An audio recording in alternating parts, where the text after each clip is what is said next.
Influencia satánica.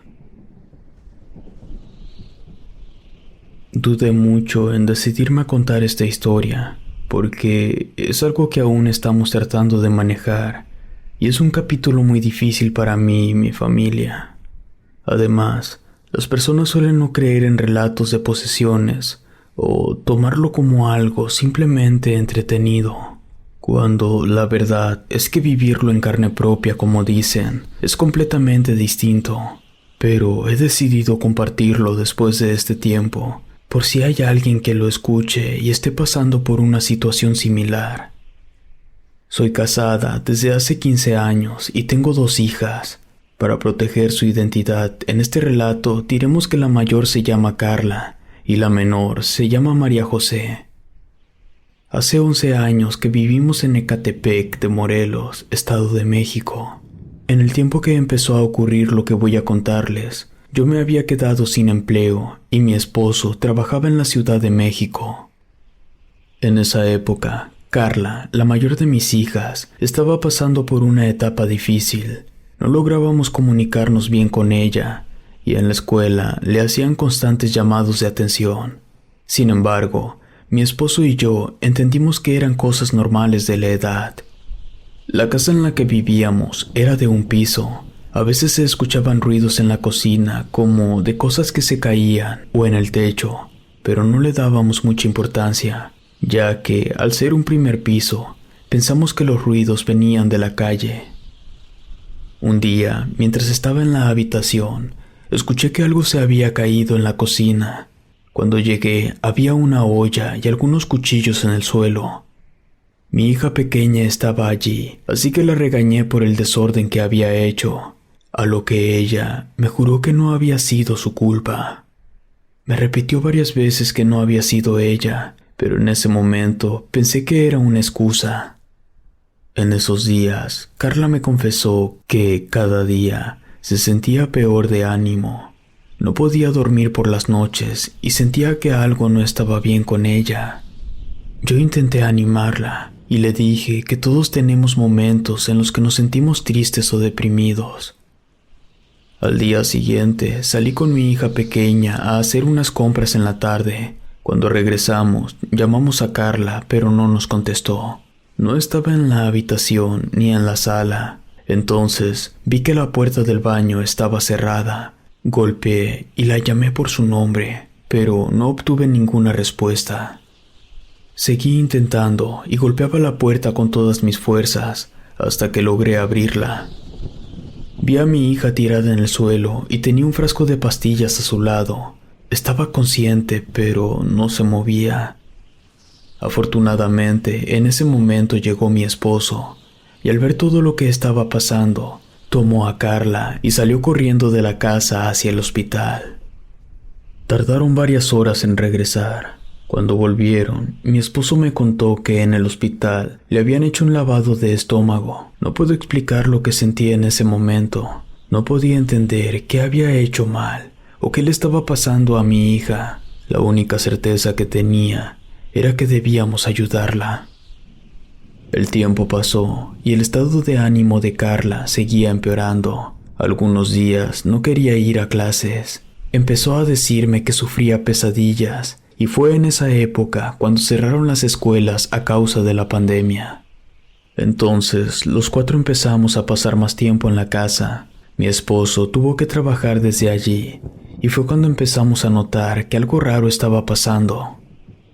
Una mañana, al despertar, fui a la cocina y encontré todas las ollas y el comal en el piso. Todos estaban dormidos, así que no había explicación lógica para lo que estaba pasando. Fui enseguida a despertar a mi esposo para que viera lo que había pasado. Tampoco escuchamos ningún ruido durante la noche, y cuando le preguntamos a las niñas si alguna había hecho eso, ellas lo negaron. Entonces la más pequeña me dijo que ella sabía que a veces eso pasaba, que en la casa había una persona a la que le gustaba dejar las cosas de la cocina en el piso. Mi esposo le preguntó quién era esa persona, pensando que tal vez algún extraño estaba entrando a la casa de noche, pero la niña nos dijo que no le había visto bien la cara, y que ella sabía que no era un ladrón. Sin embargo, mi esposo le preguntó a los vecinos si habían visto algo, a lo que ellos respondieron que no. Y entonces, ese mismo día, decidimos mejorar un poco más la seguridad. Contratamos a alguien que pusiera una mejor reja en la ventana de la cocina, que era la única que daba hacia la calle, e instalamos una cerradura de seguridad. Casi una semana después de todo esto, estábamos durmiendo, cuando escuchamos un sonido estrepitoso en la cocina. Nos asustamos. Mi esposo me dijo que fuera al cuarto de las niñas. Nos dijo que sin importar lo que escucháramos no saliéramos, y fue él solo a ver si había alguien en la casa. Pero cuando regresó, nos dijo que no había nadie y que había encontrado el comal en el suelo. Incluso en ese momento, le pareció un poco divertido y no le prestó mucha importancia. Para ese entonces, yo estaba segura de que las cosas que estaban pasando no eran normales. Sabía que nos estaban asustando, que algo más allá de este mundo estaba jugando con nosotros, y el tener que estar encerrados todo el día en la casa hacía que el temor y la ansiedad se hicieran cada vez más intensos. Pero lo peor fue lo que pasó después. Después de cenar, cuando las niñas ya estaban en su habitación, mi esposo y yo hablábamos de qué podíamos hacer con lo que estaba pasando. Yo pensaba que debíamos pedir ayuda o alguna orientación en la parroquia, y aunque él no pensaba que fuera algo realmente muy grave, estuvo de acuerdo conmigo, sobre todo por lograr que sus hijas y yo pudiéramos estar más tranquilas. En ese momento en el que estábamos hablando, escuchamos gritar a las niñas y mi hija pequeña vino corriendo y gritando. Entonces fuimos a la habitación y vimos a Carla en medio de las dos camas, pero estaba flotando en el aire.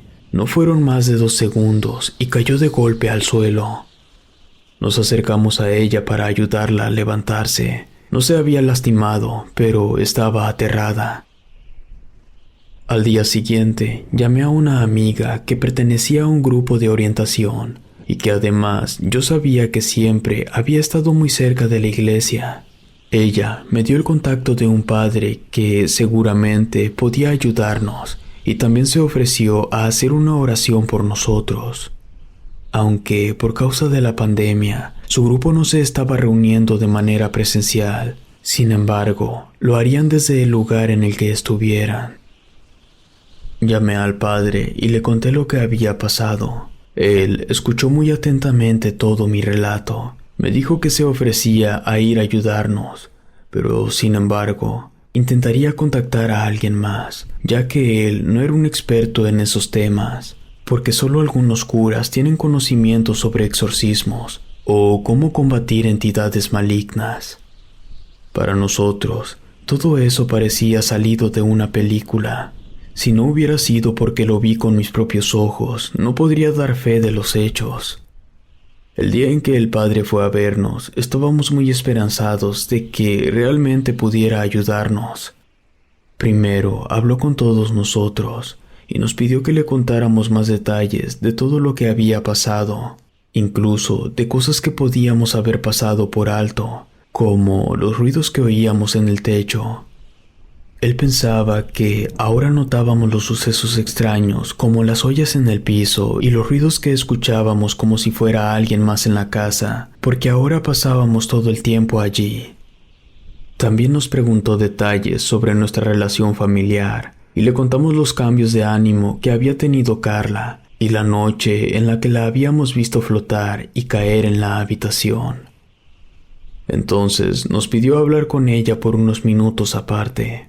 No sé exactamente todo lo que ella le dijo, pero hablaron casi por media hora y después volvió a llamarnos a todos para contarnos lo siguiente. Al parecer, unos meses atrás, mi hija mayor junto con sus amigas habían sentido mucha curiosidad por la santería, las cosas ocultas y lo que hay en el más allá. Una de sus amigas llevó lo que parecía una tabla ouija. Habían intentado jugar un par de veces, pero Carla nos aseguró que nada extraño había pasado. que había sido un juego inocente y que en realidad no habían sentido ninguna entidad. E incluso ella creía que sus amigas eran las que movían la pieza del juego y que ella había llegado a moverla también. Por supuesto que ahora se sentía mal por haberlo hecho y nos pidió disculpas. El padre nos dijo que no necesariamente esa era la causa, pero que era una posibilidad.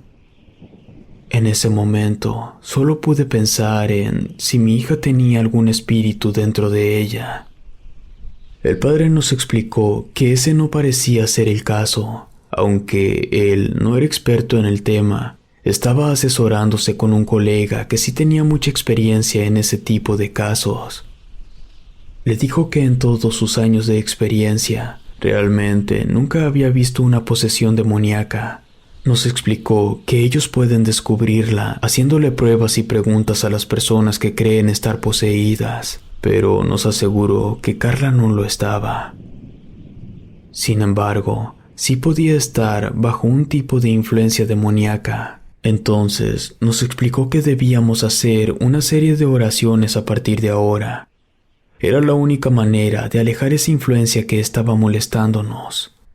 Le pidió también a mi hija que hiciera un esfuerzo por alejar los malos pensamientos, incluso que buscara algún tipo de ayuda psicológica de ser necesario. Nos ofreció estar disponible para ir a realizar las oraciones una vez por semana. Y por último, nos pidió que intentáramos con todas nuestras fuerzas ignorar los sucesos extraños, puesto que estas entidades se alimentan de nuestro miedo y pensamientos más oscuros. Si te gustó esta historia, suscríbete activando la campanita para que no te pierdas lo mejor de Rede. Gracias por escucharnos. Relato escrito y adaptado por Luna.